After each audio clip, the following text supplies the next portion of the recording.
మమ్మల్ని అభినందించడానికి నీ మనసు లేదు, కానీ ఈరోజు మమ్మల్ని శాపనార్థాలు పెట్టే ప్రయత్నం చేస్తున్నారు.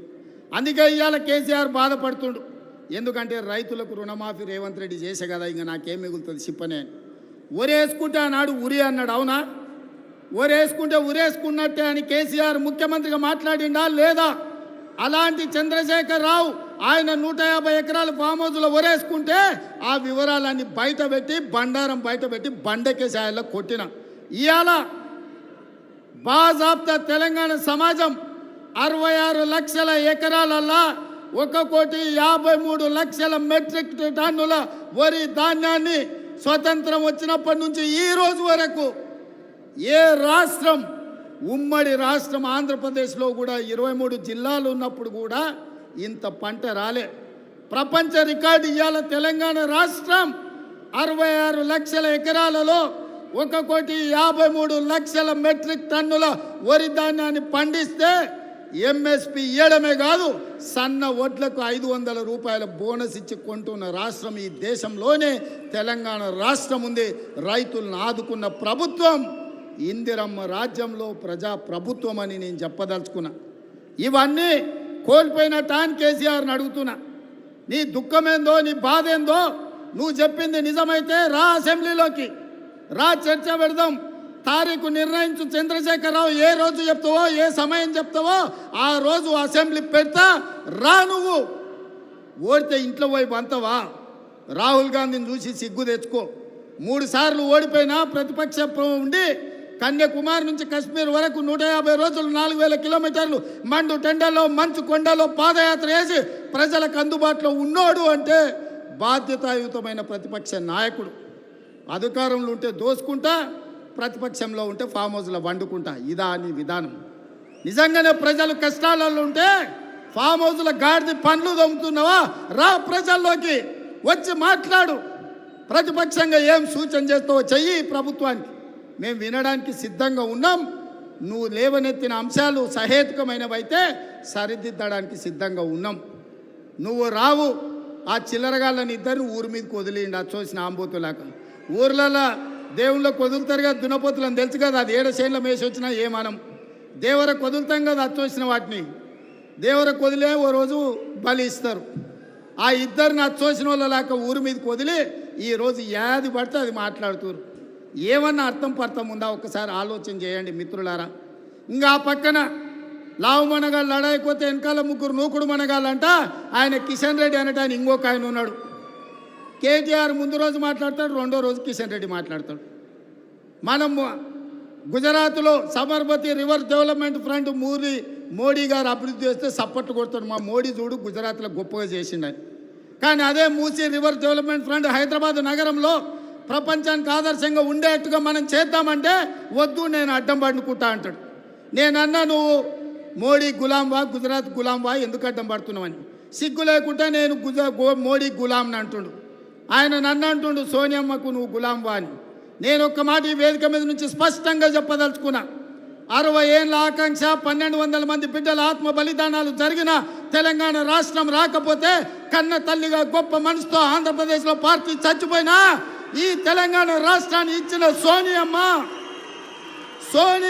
మా అమ్మ, సోనియమ్మ మా అమ్మ, మా 4 కోట్ల తెలంగాణ బిడ్డలకు కన్న తల్లి. ఆమెకు ఊడిగం కాదు, ఆమె కాళ్ళు గడిగి ఆ నీళ్లు నెత్తి మీద చల్లుకున్నా అది తక్కువనే అవుతుంది. కిషన్ రెడ్డి, ఇప్పటికైనా నీ పాపాలు కడుక్కోవడానికి రా. సోనియమ్మ కాళ్ళు గడిగి మన ఇద్దరం నెత్తి మీద చల్లుకుంటే మోడీకి ఊడిగం చేసినందుకు కొంతైనా నీకు ప్రక్షాళన జరుగుద్ది అంటున్నా. పార్లమెంటులో నిటారుగా నిలబడి ఈ దేశ ప్రధానమంత్రి నరేంద్ర మోడీ తెలంగాణ రాష్ట్రాన్ని సోనియమ్మ పార్లమెంటు తలుపులు బంద్ చేసి దుర్మార్గమైన పని చేసి తల్లిని చంపి పిల్లని బతికించింది. తెలంగాణ రాష్ట్ర ఏర్పాటునే అపహాస్యం చేసిన నరేంద్ర మోడీ తెలంగాణ ద్రోహి. అలాంటి తెలంగాణ ద్రోహికి నువ్వు బానిసవై గులామువై నువ్వు గుజరాత్ పోతే నువ్వు గుజరాత్ పోయి గాడిదలను కాసుకో. కిషన్ రెడ్డి, ఈ తెలంగాణలో ఒక్క నిమిషం కూడా నీకు ఉండడానికి అర్హత లేదని నేను చెప్పదలుచుకున్నా.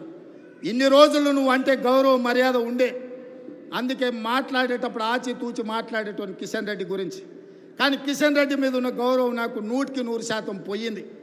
తెలంగాణ రాష్ట్ర ఏర్పాటుని వ్యతిరేకించి తెలంగాణ రాష్ట్ర పౌరుషాన్ని అవమానించిన నరేంద్ర మోడీకి నువ్వు గులాంగా మారినవంటే నువ్వు తెలంగాణ బతకడానికి అర్హత కోల్పోయినావు. కిషన్ రెడ్డి తట్టపెట్ట సర్దుకొని నడువు గుజరాత్కు నువ్వు ఆన్ని పోయి గులాంగిరి చేసుకో. నేను మళ్ళొక్కసారి చెప్పదలుచుకున్నా, సోనియమ్మ కనికరం వల్ల, సోనియమ్మ త్యాగం వల్ల 60 సంవత్సరాల మా తెలంగాణ రాష్ట్ర స్వప్నం నిజమైంది. ఇవాళ సోనియమ్మకి ఎంత చేసినా తక్కువే. ఆ సోనియమ్మ కాళ్ళు గడిగి నెత్తి మీద చల్లుకోవడానికి మేమందరం సిద్ధంగా ఉన్నాం. ఇది అవమానంగా కాదు, ఆత్మ గౌరవంగా మేము భావిస్తున్నాం. కిషన్ రెడ్డి ఆ తల్లే లేకపోతే ఈ తెలంగాణ రాష్ట్రమే లేదు. ఈ తెలంగాణ రాష్ట్రంలో ఆత్మ గౌరవంతో ఇంత వేలాది మంది మనం సభ జరుపుకునేటోళ్ళం కాదు. కిషన్ రెడ్డి ఇప్పటికైనా తెలుసుకో, ఉద్యోగం మోడీ ఇచ్చిండు అనుకుంటున్నామేం, నీకు ఉద్యోగం ఇచ్చింది సికింద్రాబాద్ ప్రజలు. నీ ప్రజలకు కృతజ్ఞతగా ఉండు, నీ ప్రాంతానికి కృతజ్ఞతగా ఉండు. నీ ప్రాంత ఆత్మగౌరవాన్ని కాపాడలేనోడు ఇవాళ కాలేజీ ఉండుంటే ఈ కిషన్ రెడ్డిని, ఈ కేసీఆర్ను పొలిమేరలు దారి వరకు ధర్మమని చెప్పుండేవాడు. మనవాడే ద్రోహం చేస్తే పాతరేయండి, పక్కవాడు వస్తే పొలిమేరలు దాటించండి అని. ఇవాళ మిమ్మల్ని పాతరేసినా కూడా తప్పు లేదు కాలేజీ స్ఫూర్తిగా. చివరగా జయశంకర్ గారు 10 ఏళ్ళు కేసీఆర్కు సిద్ధాంతకర్తగా జయశంకర్ సార్ పేరు చెప్పుకున్నాడు. చివరికి ఆయన సొంత ఊరు అక్కంపేటను కూడా రెవెన్యూ విలేజ్గా చేయలే. నేను ఇందిరమ్మ రాజ్యం ప్రజాప్రభుత్వం ఏర్పడ్డాక జీవో ఇచ్చి జయశంకర్ గారి ఊరిని రెవెన్యూ విలేజ్గా మార్చి జయశంకర్ గారి ఆత్మగౌరవాన్ని నిలబెట్టడానికి ప్రయత్నం చేసింది మా ప్రభుత్వం. ఇదా తెలంగాణ కోల్పోయింది? చంద్రశేఖరరావు, నేను నిన్ను అడుగుతున్నా, ఆడబిడ్డలకు ఉచిత బస్సు ఇస్తే తెలంగాణ కోల్పోయిందా? ఆర్టీసీ డ్రైవర్లతో ఇందిరా పార్క్ దగ్గర ధర్నా చేపిస్తావా? నీ కొడుకు ఆవారగాన్ని ఆడికి పంపించి వాడు కాకింగ్ చేసుకుంటాడు. వాడు రామారావా నాకు అర్థం కాలే. కాకింగ్ చేసుకొని ఆటోలో తిరుగుతా ఆయన ఆటో రాముడు అయిపోతాడంట. కొంచెమన్నా సిగ్గు ఉండాలనే తెలంగాణ సమాజం ఏమనుకుంటుందని. ఇంత సిగ్గుసేరం తప్పిపోతారా 10 నెలలకే? ఇట్లాంటి నేను ఎవరిని చూడలే. ఇవాళ అందుకే ఈ వేదిక మీద నుంచి మీరిచ్చిన ప్రభుత్వం, ప్రజాప్రభుత్వం, ఇందిరమ్మ రాజ్యంలో పేదల సంక్షేమం కోసం పనిచేస్తున్నాం. ఏ గడ్డ మీద నుంచి పోరాటం మొదలుపెట్టినామో అదే గడ్డ మీద సంవత్సరం పూర్తి చేసుకున్న సందర్భంగా ఈ వరంగల్ పట్టణాన్ని నగరంగా మార్చి హైదరాబాద్తో పోటీ పడే విధంగా అభివృద్ధి చేయాలన్న ఆలోచనతోటి ఇవాళ మీకు నిధులను ఇవ్వడమే కాదు, మీ గడ్డ మీదనే మొట్టమొదటి ఉత్సవం జరుపుకున్నాం. ఈ ఉత్సవానికి వచ్చిన వాళ్ళే కాదు, తెలంగాణ నలుమూలలు ఉన్నోళ్ళందరినీ కూడా ఆశీర్వదించండి. ఇంకా 4 సంవత్సరాలు కడుపు కట్టుకొని రోజుకు 18 గంటలు, ఒక్కరోజు 1 గంట 1 నిమిషం కూడా సెలవు తీసుకోకుండా మీకోసం పనిచేస్తా. ఆఖరి శ్వాస వరకు, చివరి రక్త బొట్టు వరకు ఈ 4 కోట్ల తెలంగాణ బిడ్డల కోసమే నేను అంకితమై కేసీఆర్ అనే మొక్కను మళ్ళీ మొలవని అని తెలంగాణ రాష్ట్రంలో రాసి పెట్టుకోండి. చెప్పిన నాడు ఓడిస్తాని, ఓడించిన పార్లమెంటులో గుండు 0 అని చెప్పిన గుండు 0 తెచ్చిన.